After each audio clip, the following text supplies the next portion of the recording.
എല്ലാവർക്കും നമ്മുടെ ഇന്നത്തെ ക്ലാസ്സിലേക്ക് സ്വാഗതം. നാം കഴിഞ്ഞ ക്ലാസ്സിൽ നമ്മുടെ ടെക്സ്റ്റ് ബുക്കിലെ പേജ് നമ്പർ 107 ആദ്യത്തെ 2 ചോദ്യങ്ങളാണ് ചെയ്തു തീർത്തിയത് അല്ലേ. അപ്പോൾ അതിൽ നമ്മളൊരു സ്ക്വയർ വരച്ചു, പിന്നെ ഒരു റെക്റ്റാങ്കിൾ വരച്ചു അല്ലേ. ഇനി എന്താണ് നമുക്ക് വരയ്ക്കാനുള്ളത്? ഈക്വലേറ്റർ ട്രയാങ്കിൾ, മൂന്നാമത്തെ ചോദ്യമാണ്. ഈക്വലേറ്റർ ട്രയാങ്കിൾ ഓഫ് സൈഡ് 2.75 സെൻറ്റിമീറ്റർ. അതായത് വശത്തിൻ്റെ നീളം നമുക്ക് തന്നിട്ടുണ്ട് 2.75 സെൻറ്റിമീറ്റർ അല്ലേ. 2.75 2.75 സെൻറ്റിമീറ്റർ വശങ്ങളുടെ നീളമുള്ള ഒരു ഈക്വലേറ്റർ ട്രയാങ്കിൾ, സമഭുജ ത്രികോണമാണ് നമുക്ക് വരയ്ക്കേണ്ടത് അല്ലേ. അപ്പോൾ സമഭുജ ത്രികോണം എന്ന് പറയുമ്പോൾ നമുക്ക് പെട്ടെന്ന് ഓർമ്മ എന്താണ്? 3 വശങ്ങളും ഈക്വൽ ആയിരിക്കണം. അപ്പോൾ ഓക്കെ, നമുക്ക് ഏറെക്കുറെ നമ്മുടെ ത്രികോണം എങ്ങനെ വരും? റഫായിട്ട് വരയ്ക്കുകയാണെങ്കിൽ ഏറെക്കുറെ ഈ രൂപത്തിലുള്ള ത്രികോണമാണ് നമ്മൾ വരയ്ക്കേണ്ടത് അല്ലേ. ഇതിൽ ഒരു വശത്തിന് നീളം 2.75 സെൻറ്റിമീറ്റർ. ഓക്കെ അല്ലേ. അപ്പോൾ 3 വശങ്ങളിൽ എന്തായിരിക്കും? 2.75 സെൻറ്റിമീറ്റർ വെച്ച് തന്നെ അല്ലേ. അപ്പോൾ ഇത് നാം എങ്ങനെ വരയ്ക്കും? നമുക്കറിയാം 2.75 സെൻറ്റിമീറ്റർ ആകുമ്പോൾ നമുക്ക് സ്കെയിലെടുക്കൽ അല്പം ബുദ്ധിമുട്ടാണ് അല്ലേ. ഈ അളവെടുക്കൽ ബുദ്ധിമുട്ടാണ്. അതുകൊണ്ട് നമ്മൾ എന്ത് ചെയ്തും? കഴിഞ്ഞ ചോദ്യത്തിൽ ചെയ്ത പോലെ തന്നെ 2.75 എന്ത് ചെയ്യുക? അതിനെ 2 കൊണ്ട് ഗുണിക്കുക, ഇരട്ടിയാക്കുക അല്ലേ. അപ്പോൾ 2.75 × 2 എത്ര കിട്ടും നമുക്ക്? 0, 5, 4, 1, 5 അല്ലേ. അതായത് എത്ര കിട്ടും? 5.5 സെൻറ്റിമീറ്റർ കിട്ടി. അപ്പോൾ നാം ആദ്യം എന്ത് ചെയ്യണം? 5.5 അല്ലേ, കഴിഞ്ഞ ചോദ്യത്തിൽ ചെയ്ത പോലെ തന്നെ 5.5 സെൻറ്റിമീറ്ററിൽ ഒരു ലൈൻ വരയ്ക്കുക. അതിനുശേഷം എന്ത് ചെയ്യണം? നമുക്ക് ഈ പകുതി ആവശ്യമുള്ളൂ അല്ലേ, പകുതി ആവശ്യമുള്ളൂ. പക്ഷേ ഇത് നമുക്ക് അളന്നെടുക്കാൻ ബുദ്ധിമുട്ടായതുകൊണ്ടാണ് നാം ഇതിൻ്റെ ഇരട്ടി എടുത്ത് വരയ്ക്കുന്നത്. മനസ്സിലായില്ലേ? ഇനി എന്ത് ചെയ്യുക? ഇതിന് ബൈസെക്ട് ചെയ്യുക. ബൈസെക്ട് ചെയ്യാൻ അറിയാലോ. ഇവിടെ വെക്കുക അല്ലേ, ഇങ്ങനെ വരച്ചു, ആർക്ക് വരച്ചു, ഇവിടെ വെച്ച് ഇങ്ങനെ ആർക്ക് വരച്ചു അല്ലേ. ഇങ്ങനെ കൂട്ടി യോജിപ്പിച്ച് കഴിഞ്ഞാൽ എന്ത് കിട്ടി? ഇതിനെ നമ്മൾ ബൈസെക്ട് ചെയ്തു. അപ്പോൾ നമുക്ക് ഇത്രയും ഭാഗം ആവശ്യമുള്ളൂ അല്ലേ. ഇതാണ് 2.75, 2.75 സെൻറ്റിമീറ്റർ എന്ന് പറഞ്ഞാൽ ഇത്രയും ഭാഗമാണ് ഈ ഒരു വശം. അതല്ലെങ്കിൽ ഈ ഒരു വശം, ഏത് വേണമെങ്കിലും എടുക്കാം. ഇനി എന്ത് വേണം? ഇവിടെ നിന്ന് ഇങ്ങോട്ടും 2.75 അല്ലേ, ഇവിടെ നിന്ന് ഇങ്ങോട്ടും 2.75. ഈ പോയിന്റ് ഇതിൽ നിന്നും തുല്യ അകലത്തിലാണ് അല്ലേ. അപ്പോൾ നാം എന്ത് ചെയ്താൽ മതി? 2.75 സെൻറ്റിമീറ്റർ കോമ്പസിൽ എടുത്തിട്ട് എന്ത് ചെയ്യാം? ഇവിടെ ഇതാണ് നമ്മുടെ ഒരു വശം അല്ലേ. അപ്പോൾ ഇവിടെ നിന്ന് ഈ അകലമാണ് 2.75. അപ്പോൾ 2.75 കോമ്പസിൽ എടുത്തിട്ട് വെച്ചിട്ട് ഇങ്ങനെ ഒരു ആർക്ക് വരച്ചു അല്ലേ. ഇത് 2.75. ഇനി ഇവിടെ നിന്നോ അതേ അളവിൽ തന്നെ ഇങ്ങനെ ആർക്ക് വരച്ചു. ഇനിയിപ്പോൾ നമ്മൾ കൂട്ടി യോജിപ്പിച്ചാൽ നമുക്ക് എന്ത് കിട്ടി? ഈ ട്രയാങ്കിൾ കിട്ടി. അപ്പോൾ അത് നമുക്കൊന്ന് വരച്ചു നോക്കാം. അപ്പോൾ നമ്മൾ ആദ്യം എന്ത് ചെയ്യുന്നു? 2.75 പകരം എന്ത് ചെയ്തു? 5.5 സെൻറ്റിമീറ്റർ അല്ലേ, ആദ്യത്തെ ലൈൻ നമ്മൾ വരയ്ക്കുന്നു. ഇനി നാം എന്ത് വേണം? ഇതിപ്പോൾ 5.5 സെൻറ്റിമീറ്റർ ആണ് അല്ലേ, നമുക്ക് അത്രേ ആവശ്യമുള്ളൂ. 2.75 നമുക്ക് ആവശ്യമുള്ളൂ അല്ലേ. അപ്പോൾ നാം എന്ത് വേണം? ഇതിൻ്റെ ബൈസെക്ടർ, നമ്മൾ പെർപെൻഡിക്കുലർ ബൈസെക്ടർ നമ്മൾ വരയ്ക്കുന്നു. അപ്പോൾ ഞാൻ പകുതിയേക്കാൾ കൂടുതലെടുത്തു. ഇവിടെ ഒരു ആർക്ക് വരച്ചു. അതുപോലെ തന്നെ ഇവിടെയും ഒരു ആർക്ക് വരച്ചു. ഓക്കെ. അതുപോലെ തന്നെ ഇവിടെ കുത്തി ഇവിടെയും ഒരു ആർക്ക് വരച്ചു, ഇവിടെയും ഒരു ആർക്ക് വരച്ചു. ഇനി ഇവ നമ്മൾ യോജിപ്പിക്കുന്നു. അപ്പോൾ ഇവ നമ്മൾ യോജിപ്പിച്ചല്ലേ. ഇപ്പം നമുക്ക് ഇതിൻ്റെ പെർപെൻഡിക്കുലർ ബൈസെക്ടർ കിട്ടി. ഇപ്പം മൊത്തം നമ്മൾ എത്ര എടുത്തു? 5.5 സെൻറ്റിമീറ്റർ എടുത്തു അല്ലേ. അതിൻ്റെ പകുതി ആയിരിക്കും ഇത് എത്രയായിരിക്കും? 2.75 അല്ലേ. അപ്പോൾ ഇത്രയും ഭാഗം നമുക്ക് ആവശ്യമുള്ളൂ. 2.75 നമുക്ക് മതി അല്ലേ. അപ്പോൾ നമുക്ക് കൃത്യമായിട്ട് 2.75 നമുക്ക് കിട്ടി. ഇനി എന്ത് ചെയ്യണം? ഇതേ അളവ് കോമ്പസിൽ എടുക്കുക. 2.75 എടുത്തിട്ട് ഇവിടെ കുത്തിയിട്ട് ഇവിടെ ആർക്ക് വരയ്ക്കുന്നു, ഇവിടെ കുത്തിയിട്ട് ഇവിടെ ആർക്ക് വരയ്ക്കുന്നു അല്ലേ. അപ്പോൾ നോക്കിയാൽ കൃത്യമായിട്ട് അതേ അളവ് തന്നെ എടുത്തു. അതെടുത്ത് ഇവിടെ ഒരു ആർക്ക് വരച്ചു, ഇവിടെ ഒരു ആർക്ക് വരച്ചു. ഇനി ഇപ്പുറത്ത് കുത്തിയിട്ട് ഇവിടെയും ഒരു ആർക്ക് വരച്ചു. അപ്പോൾ നമുക്ക് നമ്മുടെ ത്രികോണത്തിൻ്റെ 3ാമത്തെ പോയിന്റ് കിട്ടി അല്ലേ. അപ്പോൾ നമുക്ക് ഇവ തമ്മിൽ കൂടി കൂട്ടി യോജിപ്പിക്കാം.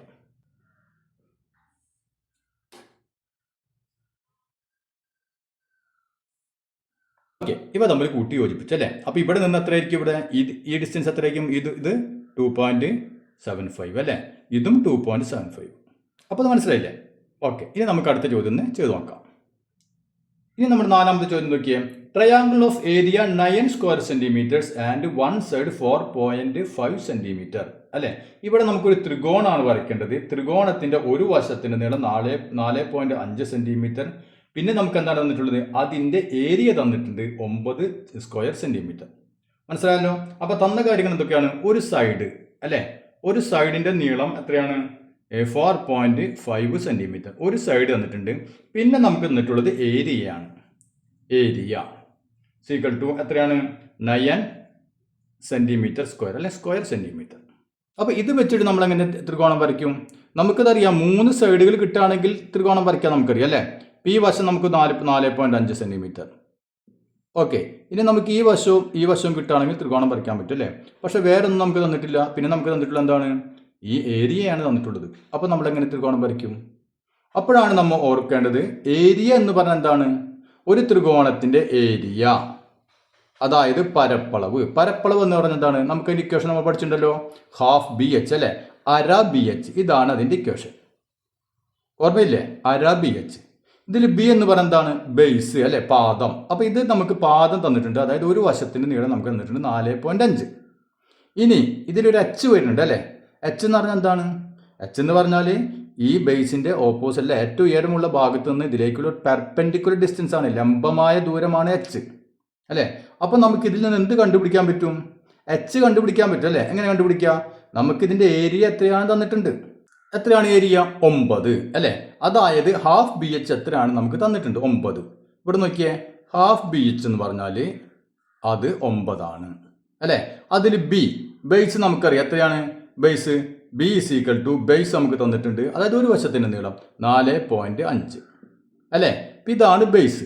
അപ്പൊ നമുക്ക് നോക്കിയാൽ ഈ ഇക്വേഷനിൽ ഈ ബേസിന്, ഈ ബിക്ക് പകരം ഈ വാല്യൂ കൂടി കൊടുത്തൂടെ? അപ്പൊ എന്ത് വരും? ഹാഫ് ഇൻറ്റു ബേസിന് പകരം 4.5 ഇൻറ്റു എച്ച്. നമുക്കറിയില്ല അല്ലെ, എച്ച് നമ്മൾ കണ്ടുപിടിക്കാൻ പോകണം. H is equal to 9. നമ്മുടെ 6ാമത്തെ ചാപ്റ്ററിൽ, അതായത് സൊല്യൂഷൻ ഓഫ് ഇക്വേഷനിൽ കുറച്ച് ഇതുപോലത്തെ ചെയ്ത് പഠിച്ചിട്ടുണ്ടല്ലേ. നമുക്കറിയാം, ഇപ്പുറത്ത് ഗുണിക്കലാണെങ്കിൽ അപ്പുറത്ത് പോകുമ്പോൾ ഹരിക്കലാകും, ഇവിടെ ഹരിക്കലാണെങ്കിൽ അപ്പുറത്ത് പോകുമ്പോൾ എന്താവും? ഗുണിക്കലാകും. ഇതൊക്കെ നമ്മൾ പഠിച്ചിട്ടില്ലേ? അപ്പൊ നോക്കിയേ, ഇവിടെ നോക്കിയേ, half into 4.5 into H is equal to 9. നമുക്ക് എന്തിനാണ് കണ്ടുപിടിക്കേണ്ടത്? എച്ച് കണ്ടുപിടിക്കണം അല്ലേ. എച്ച് ആണ് വേണ്ടത്. അപ്പൊ എച്ചിനെ നമ്മൾ അവിടെ നിർത്തി, ഈക്വൽ ടു അപ്പുറത്ത് ഏതാ ഉള്ളത്? അത് അതേപോലെ എഴുതി, 9 എഴുതി. ഇനി എന്ത് വേണം? ഇവിടെ നോക്കിയേ, ഇവിടെ എച്ച് ഇൻറ്റു 4.5 അല്ലേ, ഇവിടെ ഇൻറ്റു 4.5 അല്ലേ. അത് ഇപ്പുറത്തേക്ക് വരുമ്പോൾ എന്താവും? സമചിഹ്നത്തിന് ഇപ്പുറത്തേക്ക് വരുമ്പോൾ ബൈ ആയില്ലേ. ബൈ 4.5 ആയല്ലോ, ആയി അല്ലേ. അത് ഓർമ്മ ഉണ്ട് എല്ലാവർക്കും. ഇനി നോക്കിയാൽ എച്ചിന്റെ കൂടെ ബൈ 2 എന്നാണ് ഇവിടെ അല്ലെ, ഹരിക്കണം 2 എന്നാണ്. അപ്പൊ ഹരിക്കണം 2 അങ്ങോട്ട് പോകുമ്പോൾ എന്തായിരിക്കും? ഗുണിക്കണം 2 ആവും അല്ലെ. അപ്പൊ ഗുണിക്കണം 2. മനസ്സിലായില്ലേ? അതായത് ഹരിക്കല് അങ്ങോട്ട് പോയപ്പോൾ ഗുണിക്കലായി, ഇവിടെ ഗുണിക്കല് എന്നുള്ളത് അങ്ങോട്ട് പോകുമ്പോൾ ഹരിക്കലായി. ഇപ്പൊ എന്ത് കിട്ടി നമുക്ക്? എച്ചിന്റെ വാല്യൂ 9/4.5 ഇൻറ്റു 2 കിട്ടി. 9/4.5 എന്ന് പറഞ്ഞാൽ എന്താണ്? 9ന്റെ പകുതിയാണ് 4.5 അല്ലേ. അല്ലേ, 4.5ന്റെ ഇരട്ടിയാണ് 9. അപ്പൊ നമുക്ക് എന്ത് പറയാം? 9ൽ എത്ര 4.5 ഉണ്ട്? 2 4.5 ഉണ്ട് അല്ലേ. ഓക്കെ, അപ്പൊ അത് 9ൽ 2 4.5 ഉണ്ട്. അപ്പൊ അത് കഴിഞ്ഞു. ഇനി എന്ത് തോന്നുന്നു? 2 ഇൻറ്റു 2 4 അല്ലേ. അപ്പൊ നമുക്ക് എച്ച് എത്ര കിട്ടി? 4 സെന്റിമീറ്റർ. മനസ്സിലായില്ലേ? അപ്പൊ നമുക്ക് ഇവിടെ എന്ത് കിട്ടി? ഒരു വശത്തിന്റെ നീളം കിട്ടി, പിന്നെ ഒരു എച്ചും കിട്ടിയിട്ടുണ്ട്. അപ്പൊ ഈ ത്രികോണത്തിന് ഉയരം നമുക്ക് കിട്ടിയാലോ അല്ലേ. അപ്പൊ നമുക്ക് എന്ത് ചെയ്യാം? ഈ ഉയരം ഇവിടെ ഇങ്ങോട്ട് കൊടുത്തു കഴിഞ്ഞാൽ ഉയരത്തിന്റെ ഈ അറ്റത്തുനിന്ന് ഇങ്ങോട്ട് കൂട്ടി മുട്ടിച്ചു കഴിഞ്ഞാൽ എന്ത് കിട്ടി? ഈ ത്രികോണം കിട്ടി. അപ്പൊ ഇവിടെ നമുക്ക് എച്ച് എവിടെ വേണമെങ്കിലും വരയ്ക്കാം, നമുക്ക് പിന്നീട് പഠിക്കാം. ഇപ്പൊ നിങ്ങൾ എന്ത് ചെയ്യുക? തൽക്കാലം എന്ത് ചെയ്യുക? തൽക്കാലം നമുക്ക് ഇതിന്റെ ബൈസെക്ടർ വരയ്ക്കാം. അപ്പൊ ഇതിന്റെ മിഡ് പോയിന്റ് കിട്ടിയാലോ? മിഡ് പോയിന്റ് കിട്ടി അല്ലേ. അപ്പൊ ഇവിടെ വെച്ചിട്ട് പകുതി കൂടുതൽ എടുത്തിട്ട് ഇങ്ങനെ ആർക്ക് വരച്ചു, ഇങ്ങനെ ആർക്ക് വരച്ചു, ഇവിടെ വെച്ചിട്ട് ഇങ്ങനെ ആർക്ക് വെച്ചു, ഇങ്ങനെ ആർക്ക് വരച്ചു അല്ലേ. ഇപ്പൊ കൂട്ടി യോജിപ്പിച്ച് എന്ത് കിട്ടി? നമുക്ക് ഇതിന് മിഡ് പോയിന്റ് കിട്ടി. ഇനി എച്ച് നമുക്കറിയാം 4. അപ്പൊ ഇവിടെ നിന്ന് ഇവിടം വരെയുള്ള ദൂരം എത്രയാണ്? 4 ആയിരിക്കണം അല്ലേ. അപ്പൊ 4 സെന്റിമീറ്റർ എവിടെ വെച്ചാൽ അത് മെഷർ ചെയ്യുക, അത് അടയാളപ്പെടുത്തുക, പോയിന്റ് അടയാളപ്പെടുത്തിയിട്ട് ഈ പോയിന്റുകൾ തമ്മിൽ കൂട്ടി യോജിപ്പിച്ചാൽ നമുക്ക് എന്ത് കിട്ടി? ഈ പറയുന്ന ത്രികോണം കിട്ടി. അപ്പോൾ ബേസ് എത്രയാണ്? 4.5. ഒരു സൈഡ് 4.5. ഇതിന്റെ ഹൈറ്റ് എത്ര കിട്ടി? 4. മനസ്സിലായില്ലേ? അപ്പൊ ഇത് നമുക്കൊന്ന് വരച്ചു നോക്കാം. അപ്പൊ നമ്മൾ ആദ്യം എന്ത് ചെയ്യുന്നു? ആദ്യം നമ്മൾ 4.5 സെന്റിമീറ്റർ ആദ്യത്തെ സൈഡ് വരയ്ക്കുന്നു അല്ലേ. അപ്പൊ ഇവിടെ 4.5 സെന്റിമീറ്റർ ആദ്യത്തെ സൈഡ് വരച്ചു. ഓക്കെ, ഇനി നമുക്ക് എന്ത് വേണം? ഇതിന്റെ പെർപെൻഡിക്കുലർ ബൈസെക്ടർ വരയ്ക്കണം അല്ലേ. എന്നിട്ട് അതിൽ നിന്നാണ് നമ്മൾ എച്ച് എടുക്കുന്നത്. പകുതിയിൽ കൂടുതലെടുത്തു, ഇതേ ആർക്ക് വരച്ചു, ഇതേ ഇവിടെയും ആർക്ക് വരച്ചു. ഇനി നമുക്ക് എന്ത് ചെയ്യാം? ഇവ തമ്മിൽ കൂട്ടി യോജിപ്പിക്കാം. ഇനി നമുക്ക് എച്ച് കിട്ടിയിട്ടുണ്ട് അല്ലേ. എച്ച് എത്രയാണ് കിട്ടിയത്? 4 സെന്റിമീറ്റർ അല്ലേ. അപ്പൊ 4 സെന്റിമീറ്റർ എന്ന് പറഞ്ഞാൽ എച്ച്. അപ്പൊ ഇവിടെ മുതൽ ഇവിടെ വരെ അല്ലേ. അപ്പൊ ഇവിടെ നിന്ന് എച്ച് 4 സെന്റിമീറ്റർ കണക്കാക്കി നമ്മൾ പോയിന്റ് മാർക്ക് ചെയ്യാം. അപ്പൊ അത് 4 സെന്റിമീറ്റർ അല്ലേ. 4 സെന്റിമീറ്റർ ഇവിടെ മുതൽ ഇവിടെ വരെ 4 സെന്റിമീറ്റർ. ഇനി എന്ത് ചെയ്യാം? ഈ പോയിന്റുകൾ തമ്മിൽ കൂട്ടി യോജിപ്പിക്കാം.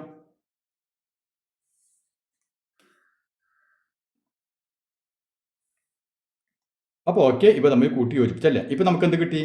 ഇതിന്റെ ബേസ് 4.5, ഇതിന്റെ ഏരിയ എത്രയാണ്? ഏരിയ നമുക്ക് തന്നിട്ടുണ്ടല്ലേ, 9 സ്ക്വയർ സെന്റിമീറ്റർ അല്ലേ. അപ്പോൾ ഒരു വശത്തിന്റെ നീളം 4.5, ഏരിയ 9. അതിന് നമ്മൾ എച്ച് കണ്ടുപിടിച്ചു. എച്ച് എത്രയാണ്? H 4 centimetre. അപ്പോൾ ഇത് എങ്ങനെ വരയ്ക്കണം മനസ്സിലായല്ലോ. ഇനി നാം പഠിക്കുന്നത് റോംബസസ്. റോംബസസ് എന്ന് പറഞ്ഞാൽ എന്താണ്? സമഭുജ സാമാന്തരികങ്ങൾ അല്ലേ. അപ്പോൾ നമുക്ക് സാമാന്തരികം എന്താണെന്ന് അറിയാം. സാമാന്തരികം എന്ന് പറഞ്ഞാൽ പാരലോഗ്രാം അല്ലേ. പാരലോഗ്രാം എന്ന് പറഞ്ഞാൽ എന്താണ്? അതായത് എതിർവശങ്ങൾ, ഇപ്പം ഈ വശം ഈ വശം, ഈ രണ്ട് വശം എന്തായിരിക്കും? സമാന്തരങ്ങളായിരിക്കണം, അതായത് പാരലായിരിക്കണം. അപ്പോൾ ഈ വശവും ഈ വശവും പാരലാണ്. അതുപോലെ ഈ രണ്ട് വശങ്ങളോ, ഈ രണ്ട് എതിർവശങ്ങളും പാരലായിരിക്കണം. അപ്പോൾ ഈ ചതുർഭുജത്തെയാണ്, അല്ലെങ്കിൽ ഈ ക്വാഡ്രിലേറ്ററാണ് നാം എന്ത് പറയുക? സമാന്തരികം, അതായത് പാരലോഗ്രാം എന്ന് പറയുന്നത്. മനസ്സിലായോ? അതായത് എതിർവശങ്ങൾ എന്തായിരിക്കും? എതിർവശങ്ങൾ പാരലായിരിക്കും. മാത്രമല്ല എതിർവശങ്ങൾ ഈക്വൽ ആയിരിക്കും അല്ലേ. അവയുടെ നീളം, ഇതിന്റെ നീളം ഇതിന്റെ നീളം ഈക്വൽ ആയിരിക്കും, ഇതിന്റെ നീളം ഇതിന്റെ നീളം ഈക്വൽ ആയിരിക്കും. ഇനി സമഭുജ സാമാന്തരികം എന്ന് പറഞ്ഞാൽ എന്താണ്? ഈ വശങ്ങൾ തുല്യമായിരിക്കണം. അപ്പൊ ഇവിടെ ഓപ്പോസിറ്റ് വശങ്ങൾ തുല്യമാണ് അല്ലെ. ഓപ്പോസിറ്റ് വശങ്ങളുടെ നീളങ്ങൾ തുല്യമാണ്. ഇവിടെയാണെങ്കിലോ എല്ലാ വശങ്ങളുടെ നീളവും ഈക്വൽ ആയിരിക്കണം. ഇനി ഞാൻ ഇതിന്റെ ഈ രണ്ട് ഓപ്പോസിറ്റ് മൂലകൾ കണ്ടില്ലേ? ഈ രണ്ട് മൂലകൾ ഇവ തമ്മിൽ യോജിപ്പിച്ചുകൊണ്ട് എന്ത് വരയ്ക്കാൻ പോകുന്നത്? ഒരു വികരണം. വികരണം എന്ന് പറഞ്ഞാൽ എന്താണ്? ഒരു ഡയഗണൽ അല്ലേ. അപ്പൊ ഞാനിവിടെ ഒരു ഡയഗണൽ വരയ്ക്കാൻ പോകുന്നു. അപ്പൊ ഞാനിവിടെ നോക്കിയാൽ ഒരു വികരണം വരച്ചു അല്ലേ. ഇനി നമുക്ക് നോക്കിയാൽ ഇതിൽ വേറെ രണ്ട് മൂലകൾ കൂടി ഉണ്ടല്ലോ. ഈ മൂലയുണ്ട് അല്ലേ. അപ്പൊ നമുക്ക് ആദ്യത്തെ ഈ മൂല എടുക്കാം. അപ്പൊ ഈ മൂല നാം ഇപ്പൊ വികരണങ്ങൾ വരച്ച രണ്ട് മൂലകൾ അല്ലെ. ഈ രണ്ട് മൂലകൾ തമ്മിൽ കൂട്ടി യോജിപ്പിച്ചാണ് നാം വികരണം വരച്ചത്, ഡയഗണൽ വരച്ചത്. ആ മൂലയിൽ നിന്ന് തുല്യ അകലത്തിലായിരിക്കും അല്ലേ. കാരണം എന്താ? നമുക്കറിയാം ഈ നാല് വശങ്ങൾ ഈക്വൽ അല്ലേ. ഈക്വൽ ആണെങ്കിൽ ഈ വശത്തിന്റെ നീളം തന്നെയായിരിക്കും ഈ വശത്തിന് ഉണ്ടാവും അല്ലേ. അതായത് ഇത് രണ്ടും ഈക്വൽ ആണ്. ഈക്വൽ ആണെങ്കിൽ ഈ പോയിന്റ് എവിടെയായിരിക്കും? ഈ മൂലയിൽ നിന്നും തുല്യ അകലത്തിലായിരിക്കും അല്ലേ. അതുപോലെ തന്നെ ഈ മൂലയോ നമുക്കറിയാം ഈ നാല് വശങ്ങൾ ഈക്വൽ ആയതുകൊണ്ട് ഈ വശത്തിന്റെ നീളം തന്നെയായിരിക്കും ഈ വശത്തിന് ഉണ്ടാവും അല്ലേ. അപ്പൊ നമുക്ക് എന്ത് പറയാം? ഈ രണ്ട് മൂലയിൽ നിന്നും ഈ പോയിന്റിലേക്കുള്ള ഡിസ്റ്റൻസ് ഈക്വൽ ആണ് അല്ലേ. അപ്പൊ നമ്മൾ പഠിച്ചിട്ടുണ്ട് ഇങ്ങനെ ഡിസ്റ്റൻസ് ഈക്വൽ ആയി കഴിഞ്ഞാൽ തമ്മിൽ കൂട്ടി യോജിപ്പിച്ചു കഴിഞ്ഞാൽ അതെന്തായിരിക്കും? ഈ വികരണത്തിന്റെ എന്തായിരിക്കും? ലംബ സമഭാജിയായിരിക്കും അല്ലേ. അതായത് പെർപെൻഡിക്കുലർ ബൈസെക്ടർ ആയിരിക്കും. ശരിയല്ലേ? അതായത് ഇത് നമ്മുടെ വികരണം. ഈ വികരണത്തിൽ നിന്ന് നോക്കിയാൽ ഇതിന്റെ രണ്ടറ്റത്തു നിന്ന് തുല്യ അകലത്തിലുള്ള പോയിന്റാണിത് അല്ലേ. അതുപോലെ തുല്യ അകലത്തിലുള്ള പോയിന്റാണിത്. അങ്ങനെയാണെങ്കിൽ നാം ഇവ തമ്മിൽ കൂട്ടി യോജിപ്പിച്ച് കഴിഞ്ഞാൽ ആ വര എന്തായിരിക്കും? ഈ ആദ്യത്തെ ഈ വികരണത്തിന്റെ എന്തായിരിക്കും? അത് പെർപെൻഡിക്കുലർ ബൈസെക്ടർ അല്ലേ. പെർപെൻഡിക്കുലർ ബൈസെക്ടർ എന്ന് പറഞ്ഞാൽ ലംബ സമഭാജിയായിരിക്കും. അപ്പൊ ഈ വികരണം ഇതിന്റെ ആദ്യം വരച്ച വികരണത്തിന് ലംബ സമഭാജിയാണ് അല്ലേ. നമുക്ക് തിരിച്ചും പറയാലോ. ഈ വികരണം ഇപ്പൊ വരച്ച വികരണത്തിന്റെ ലംബ സമഭാജി ഏതാണ്? ഇത് ലംബ സമഭാജിയാണ് അല്ലേ. അപ്പൊ അതിന്റെ അർത്ഥം എന്താണ്? ഈ ആംഗിളൊക്കെ എത്രയായിരിക്കും? 90 ഡിഗ്രി വെച്ച് അല്ലേ. ഈ ആംഗിളുകളൊക്കെ എന്തായിരിക്കും? 90 ഡിഗ്രി ആയിരിക്കും. അപ്പൊ നമുക്ക് അതിൽ നിന്ന് എന്ത് പറയാൻ പറ്റും? ഏത് സമഭുജ സാമാന്തരികത്തിലും അല്ലെങ്കിൽ ഏത് റോംബസിലും അവയുടെ വികരണങ്ങൾ, അവയുടെ ഡയഗണൽസ് പരസ്പരം എന്തായിരിക്കും? പെർപെൻഡിക്കുലർ ബൈസെക്ടേഴ്സ് ആണ്, അതല്ലെങ്കിൽ ലംബ സമഭാജികളാണ്. ഇനി തിരിച്ചു ചോദിക്കുകയാണ്. അതായത് ഒരു ക്വാഡ്രിലേറ്റർ, ഒരു ചതുർഭുജത്തിലെ ആ വികരണങ്ങൾ, അവയുടെ വികരണങ്ങൾ പരസ്പരം ലംബ സമഭാജികളാണെങ്കിൽ, അതായത് പെർപെൻഡിക്കുലർ ബൈസെക്ടേഴ്സ് ആണെങ്കിൽ അത് ഒരു റോംബസ് ആകുമോ, അല്ലെങ്കിൽ അത് ഒരു സമഭുജ സാമാന്തരികമാകാം എന്നതാണ് ചോദ്യം. അപ്പൊ അത് നമുക്കൊരു കാര്യം ചെയ്യാം, വരച്ച് തന്നെ നോക്കാം അല്ലേ. അപ്പൊ ആദ്യം എന്ത് ചെയ്യുന്നു? ഞാനൊരു 10 സെന്റിമീറ്റർ ഒരു അളവെടുത്ത് ഏതെങ്കിലും ഒരു 10 സെന്റിമീറ്റർ ഞാൻ ആദ്യം ഒരു വര വരയ്ക്കുന്നു. ഓക്കെ, ഞാനിപ്പോൾ ഒരു 10 സെന്റിമീറ്റർ എടുത്തിട്ട് നോക്കിയാൽ ഒരു 10 സെന്റിമീറ്റർ എടുത്ത് ഞാൻ ലൈൻ വരച്ചു. ഓക്കെ, ഇനി ഞാൻ എന്ത് ചെയ്യുന്നു? ഇതിന്റെ ലംബ സമഭാജി വരയ്ക്കാൻ പോകുന്നു അല്ലെ. പെർപെൻഡിക്കുലർ ബൈസെക്ടർ ഞാൻ വരയ്ക്കുന്നു. ഓക്കെ, ഞാനിപ്പോൾ നോക്കിയാൽ ഇതിന്റെ ലംബ സമഭാജി വരച്ചു അല്ലെ. ഒരു പെർപെൻഡിക്കുലർ ബൈസെക്ടർ വരച്ചു. ഇതാണ് ഇപ്പോൾ നമ്മളുടെ രണ്ട് ഡയഗണലായിട്ട് വരാം അല്ലെ. അപ്പോൾ ഇത് രണ്ടും പെർപെൻഡിക്കുലർ ആണ് അല്ലെ. പെർപെൻഡിക്കുലർ ആണ്, ബൈസെക്ടേഴ്സ് ആണ്. ഇനി ഞാൻ ഇവിടെ നിന്ന് തുല്യ അകലത്തിൽ ഇവിടെ പോയിന്റ് മാർക്ക് ചെയ്ത് അതേപോലെ ഇവിടെയും പോയിന്റ് മാർക്ക് ചെയ്തു. ഓക്കെ, ഇനി എന്ത് ചെയ്യുന്നു? ഈ പോയിന്റുകൾ തമ്മിൽ ഞാൻ ഇങ്ങനെ കൂട്ടി യോജിപ്പിക്കാൻ പോകുന്നു. ഇങ്ങനെ ഇപ്പൊ ഇങ്ങനെ കൂട്ടി യോജിപ്പിച്ച് നമുക്ക് ഇങ്ങനെ ഒരു ചതുർഭുജം നമുക്ക് കിട്ടി അല്ലേ. ഇനി നമുക്കറിയാം ഇതെന്താണ്? 90 ഡിഗ്രി ആണ് അല്ലേ. അതായത് ഇതിന്റെ ലംബ സമഭാജിയാണ് നമ്മൾ വരച്ചിട്ടുള്ളത്. അപ്പൊ ഇതൊക്കെ 90 ഡിഗ്രി. അതായത് ഇത് 4 എന്താണ്? മട്ടത്രികോണങ്ങളാണ് അല്ലെ. മട്ടത്രികോണങ്ങളാണ്. അപ്പൊ ഈ 4 ത്രികോണങ്ങൾ, ഓരോ ത്രികോണം എടുത്തു നോക്കിയേ, അവയുടെ ഈ വശം അല്ലെ, ഇതേ വശം തന്നെയാണ് ഇവിടെ വരുന്നത് അല്ലെ. ഇതേ നീളം തന്നെയാണ് ഇവിടെ വരുന്നത്. അതായത് ഈ 4 ത്രികോണങ്ങളുടെയും ഈ വശങ്ങൾ അല്ലെ, ഈ രണ്ട് വശങ്ങൾ വെച്ച് എന്താണ്? ഈക്വൽ ആണ് അല്ലെ. അപ്പൊ ഈ രണ്ട് വശങ്ങൾ ഈക്വൽ ആയി കഴിഞ്ഞാൽ ഈ മൂന്നാമത്തെ വശം, അതായത് എന്തായിരിക്കും? ഈ കർണവും ഈക്വലായി മാറും അല്ലെ. ഹൈപ്പോട്ടിനസ് ഈക്വലായി മാറും അല്ലെ. 4 ത്രികോണങ്ങളുടെ കർണങ്ങൾക്ക് ഒരേ നീളമാണെങ്കിൽ എന്താണ്? നമുക്ക് എന്ത് പറയാം? ഇതിന്റെ എല്ലാ വശങ്ങൾക്കും ഒരേ നീളമാണ് അല്ലെ. അപ്പൊ നമുക്കിവിടെ ഈ വശങ്ങൾക്ക് ഒരേ നീളമാണെന്ന് കിട്ടി അല്ലെ. ഇനി വശങ്ങൾക്ക് ഒരേ നീളമായ പോരല്ലോ, പിന്നെന്ത് വേണം? ഇവ എന്ത് വേണം? പാരലാണ് അല്ലെ. എതിർവശങ്ങൾ പാരലാവും വേണം, അതായത് സമാന്തരമാകുകയും വേണം അല്ലെ. അപ്പൊ നമുക്കതെങ്ങനെ നോക്കാം? ഇവിടെ നോക്കിയേ, ഈ ആംഗിൾ അല്ലെ, ഈ ആംഗിളും ഈക്വൽ ആയിരിക്കും. അതായത് ഈ ത്രികോണങ്ങളുടെ വശങ്ങൾക്ക് ഒരേ നീളമായതിനാൽ നമുക്ക് എന്ത് പറയാൻ പറ്റും? ഇതിന്റെ കോണുകൾ തുല്യമായിരിക്കും അല്ലേ? അപ്പൊ ഈ കോണും ഈക്വൽ ആയിരിക്കും. അപ്പൊ നമുക്ക് എന്ത് പറയാം? ഇത് രണ്ടും സമാന്തരമാണെന്ന് പറയാം അല്ലേ?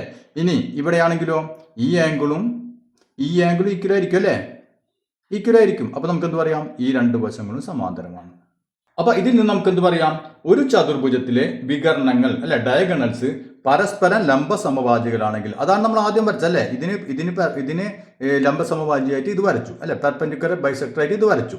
അപ്പൊ അങ്ങനെ വരച്ചപ്പോൾ അവിടെ നിന്ന് നമുക്ക് കിട്ടുന്ന ചതുർഭുജം എന്തായിരിക്കും?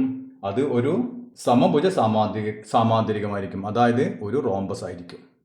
ഇനി നാം എടുത്ത ഈ വികരണങ്ങൾ ഇതിന്റെ നീളം ഈക്വലാണെന്ന് വിചാരിക്കാം. ഇപ്പൊ ഇതേ അളവല്ല നമ്മൾ ഇവിടെ എടുത്തതല്ലേ. ഇനി ഇതേ അളവ് തന്നെ ഇവിടെ എടുത്തിരുന്നുവെങ്കിൽ എന്തായിരിക്കും? ഈ വശവും ഈക്വൽ ആയിരിക്കും. അതുപോലെ തന്നെ അതിന് ഈക്വൽ ആയിരിക്കും ഈ വശവും, അതിന് ഈക്വൽ ആയിരിക്കും ഈ വശവും അല്ലേ. അപ്പൊ അതെന്തായി മാറും? അത് ഒരു സ്ക്വയർ ആയിട്ട് മാറും, അതായത് ഒരു സമചതുരമായി മാറും. മനസ്സിലായില്ലേ? അപ്പൊ ഈ വികരണങ്ങൾ തുല്യ നീളമാണെങ്കിൽ അതൊരു സമചതുരമാകും. ഇനി വികരണങ്ങൾ തുല്യ നീളമല്ലെങ്കിൽ എന്തായിരിക്കും? അത് ഒരു റോംബസ് ആയിരിക്കും. അപ്പൊ നമുക്ക് വികരണങ്ങളുടെ നീളം കിട്ടിക്കഴിഞ്ഞാൽ, അതായത് ഡയഗണൽസിന്റെ നീളം കിട്ടിക്കഴിഞ്ഞാൽ നമുക്ക് എന്ത് വരയ്ക്കാൻ പറ്റും? ഒരു സമഭുജ സാമാന്തരികം, അതായത് റോംബസ് നമുക്ക് വരയ്ക്കാൻ പറ്റും. മനസ്സിലായല്ലോ? അപ്പൊ അത് എങ്ങനെയാണ് വരയ്ക്കുന്നത് നമുക്കിനി നോക്കാം. അപ്പൊ എല്ലാവരും ടെക്സ്റ്റ് ബുക്കിൽ പേജ് നമ്പർ 111 കുറച്ച് ചോദ്യങ്ങളുണ്ട്. അത് നമ്മൾ ആദ്യത്തെ ചോദ്യം നമുക്കൊന്ന് ചെയ്ത് നോക്കാം. അപ്പൊ നമ്മുടെ ആദ്യത്തെ ചോദ്യം എന്തൊക്കെയാണ്? Draw A rhombus with each pair of lengths given below for the diagonals അല്ലെ. എന്താണ് പറഞ്ഞിട്ടുള്ളത്? നമുക്കിവിടെ വികരണങ്ങൾ, അതായത് ഡയഗണൽസിന്റെ നീളം തന്നിട്ടുണ്ട്. ഇത് വെച്ചുകൊണ്ട് നാം എന്ത് ചെയ്യണം? സമഭുജ സമാന്തരികം, അതായത് റോംബസ് വരയ്ക്കണം അല്ലെ. വളരെ ഈസി ആയിട്ട് വരയ്ക്കാൻ പറ്റും. ഇവിടെ നോക്കിയേ, ഒരു ഡയഗണലിന്റെ നീളം 6, ഒരു ഡയഗണലിന്റെ നീളം 4 അല്ലെ. അപ്പൊ നമ്മൾ ആദ്യം എന്ത് ചെയ്യണം? 4 സെന്റിമീറ്റർ ആദ്യം ഡയഗണലിൽ വരയ്ക്കാം. 6 സെന്റിമീറ്റർ ഞാൻ കറക്റ്റ് ആയിട്ട് 6 സെന്റിമീറ്റർ ഡയഗണലിൽ വരച്ചു. ഇനി നമുക്കുള്ളത് അടുത്ത ഡയഗണലാണ്. അതിന്റെ നീളം തന്നിട്ട് 4 അല്ലേ. അപ്പൊ നമുക്കറിയാം ഒരു റോംബസിന്റെ വികരണങ്ങൾ എന്താണ്? പരസ്പരം ലംബ സമവാചികളാണ് അല്ലെ, അതായത് പെർപെൻഡിക്കുലർ ബൈസെക്ടേഴ്സ് ആണ്. അപ്പൊ നാം എന്ത് വേണം? ഇവിടെ ഇതിന്റെ പെർപെൻഡിക്കുലർ ബൈസെക്ടർ നമ്മൾ ആദ്യം വരയ്ക്കണം. അപ്പൊ ഞാൻ പെർപെൻഡിക്കുലർ ബൈസെക്ടർ വരയ്ക്കുന്ന പകുതിയിൽ കൂടുതൽ നീളം എടുത്തു. ഇവിടെ ഒരു ആർക്ക് വരച്ചു, ഇവിടെയും ഒരു ആർക്ക് വരച്ചു. ഓക്കെ. ഇനി ഈ പോയിന്റിൽ കുത്തിയിട്ട് ഇവിടെയും ഒരു ആർക്ക് വരച്ചു, ഇവിടെയും ഒരു ആർക്ക് വരച്ചു. ഓക്കെ. ഇപ്പൊ ഈ രണ്ട് ആർക്കുകൾ തമ്മിൽ മുട്ടിയിട്ടുണ്ട് അല്ലേ. ഇനി നമുക്ക് അവ തമ്മിൽ അങ്ങോട്ട് കൂട്ടി യോജിപ്പിക്കാം. അപ്പോൾ ഓക്കെ, ഇത് കൂട്ടി യോജിപ്പിച്ചല്ലേ. അപ്പോൾ നമുക്കറിയാം ആദ്യം വരച്ച എത്രയാണ്? ആദ്യം വരച്ചത് മൊത്തം 6 സെന്റിമീറ്റർ അല്ലേ. മൊത്തം 6 സെന്റിമീറ്റർ, ഇവിടെ മുതൽ ഇവിടം വരെയുള്ള നീളം. ഇത് ഇനി എന്ത് വേണം? ഇവിടെ 4 സെന്റിമീറ്റർ ആണ് ഈ ഡയഗണലിന്റെ നീളം. ശ്രദ്ധിക്കണം, ഡയഗണലിന്റെ നീളം 4 സെന്റിമീറ്റർ. അപ്പം നമ്മൾ എന്ത് ചെയ്യണം? ഇവിടെ നിന്ന് 2 സെന്റിമീറ്റർ ഇങ്ങോട്ടും 2 സെന്റിമീറ്റർ ഇങ്ങോട്ടും അല്ലേ. അപ്പോൾ നമുക്ക് മൊത്തം 4 ആവുള്ളൂ. അപ്പോൾ ഈ പോയിന്റിൽ നിന്ന് 2 സെന്റിമീറ്റർ നോക്കിയിട്ട് ഇവിടെ മാർക്ക് ചെയ്യുക സ്കെയിൽ ഉപയോഗിച്ചുകൊണ്ട്. അതേപോലെ ഇവിടെയും മാർക്ക് ചെയ്യാം. കറക്റ്റ് 2 സെന്റിമീറ്റർ ഇവിടെ, അടുത്ത 2 സെന്റിമീറ്റർ ഇവിടെ. അങ്ങനെ മൊത്തം ഇപ്പം എത്രയാണ്? ഈ നീളം മൊത്തം 4. ക്ലിയർ ആയില്ലേ? ഇനി എന്ത് ചെയ്താൽ മതി? ഇവ തമ്മിൽ ഇങ്ങോട്ട് കൂട്ടി യോജിപ്പിച്ച് കൊടുത്താൽ മതി. അപ്പോൾ ദേ ഇവ തമ്മിൽ കൂട്ടി യോജിപ്പിച്ചല്ലേ. ഇപ്പം നമുക്ക് എന്ത് കിട്ടി? റോംബസ് കിട്ടി അല്ലേ. ഇതിൻ്റെ ഈ ഡയഗണലിൻ്റെ നീളം 6 സെന്റിമീറ്റർ, ഈ ഡയഗണലിൻ്റെ നീളം എത്രയാണ്? മൊത്തം 4 സെന്റിമീറ്റർ അല്ലേ. 4 സെന്റിമീറ്റർ. അപ്പം ഇത് 4ഉം ഇത് 6ഉം. മനസ്സിലായില്ലേ? ഇത്രയേ ഉള്ളൂ. ഇനി അടുത്ത് നോക്കിയാൽ 6.5 സെന്റിമീറ്റർ 4 സെന്റിമീറ്റർ അല്ലേ. അപ്പോൾ ഇതേ ചെയ്ത പോലെ തന്നെ ആദ്യം എന്ത് ചെയ്യുക? 6.4 സെന്റിമീറ്റർ ആദ്യത്തെ ഡയഗണലിൽ നമ്മൾ വരയ്ക്കാം. ഇനി എന്ത് ചെയ്യണം? ഇവിടെ ചെയ്ത പോലെ തന്നെ അല്ലേ, പരസ്പരം ലംബ സമവാചികളല്ലേ. അപ്പോൾ ഇവിടെ ചെയ്ത പോലെ എന്ത് ചെയ്യണം? ഇതിന്റെ പെർപെൻഡിക്കുലർ ബൈസെക്ടർ നമ്മൾ വരയ്ക്കണം. ഇനി നമുക്ക് ഇപ്പോൾ തമ്മിൽ കൂട്ടി യോജിപ്പിച്ചാൽ ഇതിനെന്ത് കിട്ടി? പെർപെൻഡിക്കുലർ ബൈസെക്ടർ കിട്ടി അല്ലേ. അപ്പോൾ അതെ, നമുക്ക് പെർപെൻഡിക്കുലർ ബൈസെക്ടർ കിട്ടി അല്ലേ. ഇനി ഈ ഡയഗണലിന്റെ നീളം എത്രയാണ് വേണ്ടത്? 4 സെന്റിമീറ്റർ വേണ്ടത് അല്ലേ. അപ്പോൾ നമ്മൾ എന്ത് ചെയ്യണം? ഇവിടെ നിന്ന് 2 സെന്റിമീറ്റർ ഇവിടെ ചെയ്ത് അതേപോലെ തന്നെ 2 സെന്റിമീറ്റർ എടുത്ത് മാർക്ക് ചെയ്യുക. ഇവിടെ നിന്ന് 2 സെന്റിമീറ്റർ എടുത്ത് ഇവിടെ പോയിന്റ് മാർക്ക് ചെയ്യുക. ഓക്കെ, എനിക്ക് 2 പോയിന്റ് കിട്ടി അല്ലേ. ഇനി എന്ത് ചെയ്യുക? ഇവ തമ്മിൽ അങ്ങോട്ട് കൂട്ടി യോജിപ്പിച്ച് കൊടുക്കുക. അപ്പോൾ നമുക്ക് എന്ത് കിട്ടി? നമ്മുടെ റോംബസ് കിട്ടി അല്ലേ. അപ്പോൾ ഈ നീളം എത്രയായിരിക്കും? ഈ മൊത്തം നീളം 6.5 അല്ലേ. ഇവിടെ നിന്ന് ഇവിടം വരെയുള്ള ഇതിന്റെ നീളം 6.5 സെന്റിമീറ്റർ. ഈ ഡയഗണലിന്റെ നീളം എത്രയാണ്? 4 സെന്റിമീറ്റർ. മൊത്തം നീളം 4 സെന്റിമീറ്റർ അല്ലേ. അപ്പോൾ ഇവിടെ നമ്മൾ 2 വെച്ചെടുത്തു. ഓക്കെ ആണല്ലോ. ഇനി നമുക്ക് മൂന്നാമത്തെ ചെയ്ത് നോക്കാം. അപ്പോൾ ഇവിടെയും ഇതേപോലെ തന്നെ അല്ലേ. നമുക്ക് 2 ഡയഗണലിന്റെ നീളം തന്നിട്ടുണ്ട്. ഒന്ന് 6 സെന്റിമീറ്റർ, ഒന്ന് 4.5 സെന്റിമീറ്റർ. അപ്പോൾ നമ്മൾ എന്ത് ചെയ്യും? ആദ്യം നമുക്ക് 6 സെന്റിമീറ്ററിൽ ഫസ്റ്റ് ഡയഗണൽ നമ്മൾ വരയ്ക്കും. പക്ഷേ ഇവിടെ നമ്മൊരു കാര്യം ശ്രദ്ധിക്കാൻ നോക്കിയാൽ അടുത്ത ഡയഗണലിന്റെ നീളം എത്ര വരുന്നത്? 4.5 അല്ലേ. അതായത് ഇതൊരു ഡെസിമൽ നമ്പറാണ്. എവിടെ? അടുത്ത ഡയഗണലിൽ. ഈ ഡയഗണൽ നമുക്ക് എത്രയാണെങ്കിലും വരയ്ക്കാൻ കുഴപ്പമില്ല. പക്ഷെ അടുത്ത ഡയഗണൽ വരയ്ക്കും 4.5 അല്ലേ. അപ്പോൾ 4.5 നമ്മളിങ്ങനെ വരച്ചു കഴിഞ്ഞാൽ പിന്നെ അതിനെ തുല്യമായിട്ട് ഇങ്ങോട്ടും ഇങ്ങോട്ടും കട്ട് ചെയ്യണം, വേണ്ടേ? അപ്പം 4.5 നമ്മൾ തുല്യമായിട്ട് ഡിവൈഡ് ചെയ്ത് എത്ര വരും? 2.25 വരും അല്ലേ?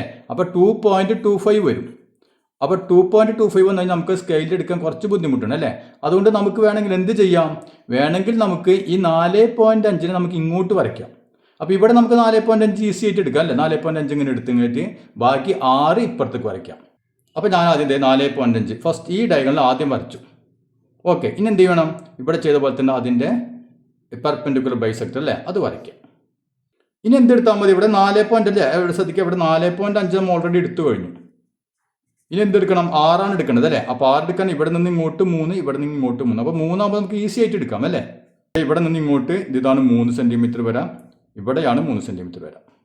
ഈ 2 പോയിന്റുകൾ. അപ്പോൾ നമുക്ക് ഇവിടെ ഇങ്ങനത്തെ അങ്ങനെ കൂട്ടി യോജിപ്പിച്ച് അങ്ങോട്ട് കൊടുക്കാം. ഇപ്പോൾ നമ്മുടെ റോംബസ് കിട്ടി അല്ലേ? ഇനി തിരിച്ച് വരയ്ക്കാം, നേരത്തെ വരച്ച പോലെ വരയ്ക്കാം, അതും കുഴപ്പമൊന്നുമില്ല. 6 ഇപ്പുറത്തെടുത്തും വരയ്ക്കാം. അപ്പോൾ നമുക്ക് ആ അളവെടുക്കൽ കുറച്ച് ബുദ്ധിമുട്ടാവും, അത്രയേ ഉള്ളൂ. മനസ്സിലായല്ലോ? അപ്പോൾ ഇന്നത്തെ ക്ലാസ് എല്ലാവർക്കും മനസ്സിലായെന്ന് വരുന്നു. ഇനി അതിൽ ബാക്കിയുള്ള ചോദ്യം നമുക്ക് അടുത്ത ക്ലാസ്സിൽ ചെയ്യാം.